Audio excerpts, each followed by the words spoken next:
Consider that moment, when you first really understood something profound, something that just changed how you saw everything. That sudden clarity, yeah. The aha moment. It's very human. Exactly. And today we're kind of tracing that feeling, humanity's relentless curiosity, really, and the big discoveries that shaped our understanding. We're diving into Daniel J. Boorstin's incredible book, The Discoverers, a history of man's search to know his world and himself. It's quite the volume. It really is. Think of this as, well, maybe a shortcut. Getting the core ideas from this huge exploration of intellectual history. Right. For anyone curious who wants the main points, the surprising connections, but maybe doesn't have time for the full 1,000 pages. We'll pull out some key nuggets for you. And speaking of gaining knowledge efficiently and really thinking critically, have you checked out Mindful Moments on YouTube? Oh, yeah. Tell me more. It's this channel using AI for book analysis. Yeah. Give these concise, insightful summaries. Pretty great for sparking your own reflections on complex ideas. We find it a really good resource. Interesting. Sounds useful for engaging with dense material like Boorstin's. Definitely. So our aim today is to unpack some of the most fascinating discovery stories Boorstin covers, focusing on the positive theories, the sheer power of human ingenuity. Okay, where should we start? Maybe with something fundamental like time. Good idea. How did we even start measuring it? Well, initially it was all about natural cycles, right? Observing the moon phases led to concepts of months. Calendars came about to track seasons for, farming and floods. But the 7-day week, that's interesting. Boorstin points out it wasn't really a top-down government thing. No, it kind of emerged organically. From popular need, he says. It's an early abstract concept that really took hold in organized society. Which leads to actual clocks. The mechanical clock. Boorstin calls it the mother of machines. A great phrase, and it totally changed daily life. Suddenly you have this standard measure coordinating everything. Modern life is unthinkable without it. Absolutely. And then making them portable. That was another huge leap. Huge. Especially for navigation. The whole struggle to figure out longitude at sea. Oh, yeah, the longitude problem. That was massive. And it culminates in John Harrison's marine chronometer.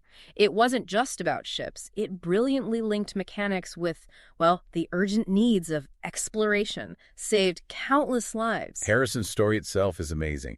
Decades of work against all odds. Real ingenuity. Truly.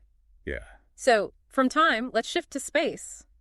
To the Earth itself. Early maps are fascinating, aren't they? They really are, often showing Jerusalem smack in the center, reflecting beliefs, not necessarily geography. Exactly. Imagination-based or maybe theology-based, the Age of Discovery was a real break from that. You had figures like Henry the Navigator in Portugal pushing exploration. Right, and Dias getting around the Cape of Good Hope, and Vasco da Gama actually reaching India by sea.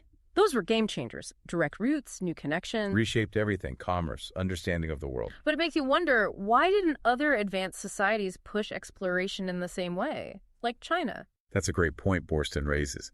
Yang He's voyages were incredible. Yeah. Huge ships, advanced tech. Way ahead of their time in some respects, but then just stopped. By imperial decree, right? A conscious decision to turn inward.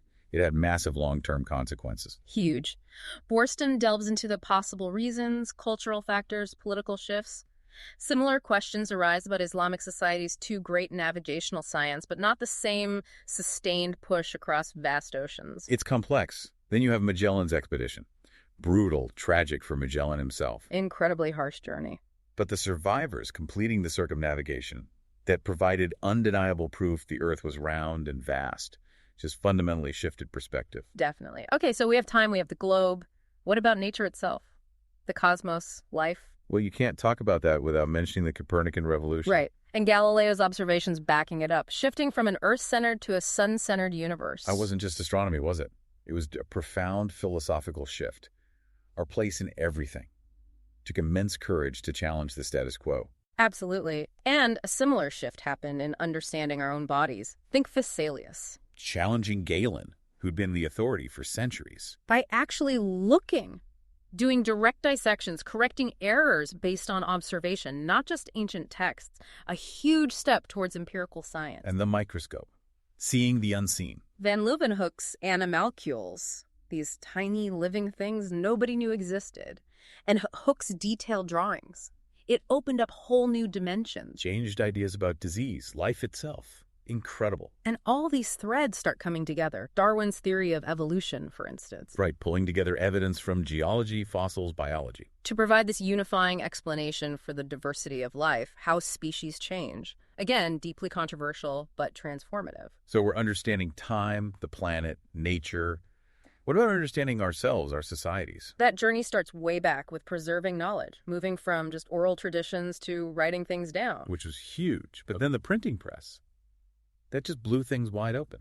Absolutely. Boorstin really emphasizes how it democratized knowledge, took it out of the exclusive hands of elites. Spread literacy, fueled debate, allowed ideas to circulate like never before. It's fascinating. You can see echoes today, can't you? With things like the internet, access to information, maybe even resources like that Mindful Moments channel you mentioned, or insightful audio discussions like ours. Yeah, it's part of that same long trend, isn't it? Making knowledge, even complex ideas, more accessible, encouraging people to think critically. Definitely. And alongside that, you see the development of history as, well, more of a discipline, moving from myths to trying to figure out what actually happened based on evidence. And knowledge spreading beyond just scholars. Vernacular literature, public libraries, eventually mass education. Broadening the whole community of people engaged in learning and discovery. Looking across all these different fields, you start seeing common threads, right? Absolutely. The sheer power of just looking carefully. Observation. Think Tycho Brahe meticulously charting stars, or Van Leeuwenhoek peering into his microscope. And then the shift, especially during the scientific revolution, towards doing. Active experimentation. Right. Galileo, Newton. Not just watching, but setting up experiments, testing hypotheses, trying to uncover the underlying laws. Discovery isn't usually a lone genius thing either, is it? Rarely. Boorstin highlights the social dimension. Institutions matter, scientific societies, the whole cultural environment. Does it support new ideas or resist them?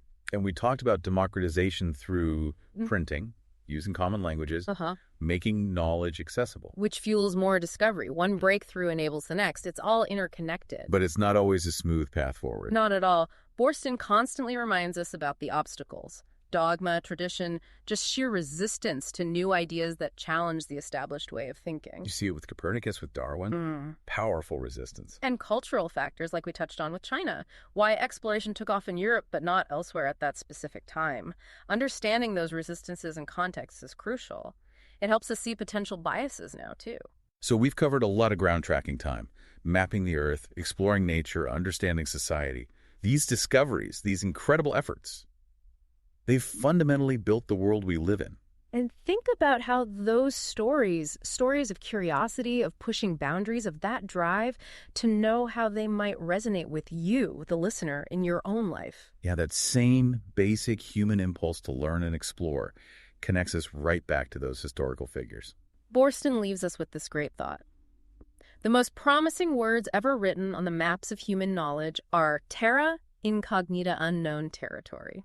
I love that. It makes you wonder, what are the unknown territories now? What's waiting to be discovered? And what part will our own curiosity play in finding out? Exactly. So if you found this look into the history of discovery interesting, maybe spark some thoughts, we hope you'll subscribe for more explorations like this. Please share it with anyone else who loves to learn. You can find links to get Boorstin's The Discoverers in the show notes if you want the full, deep story. And as always, keep questioning, keep learning, and keep thinking critically about the world around you.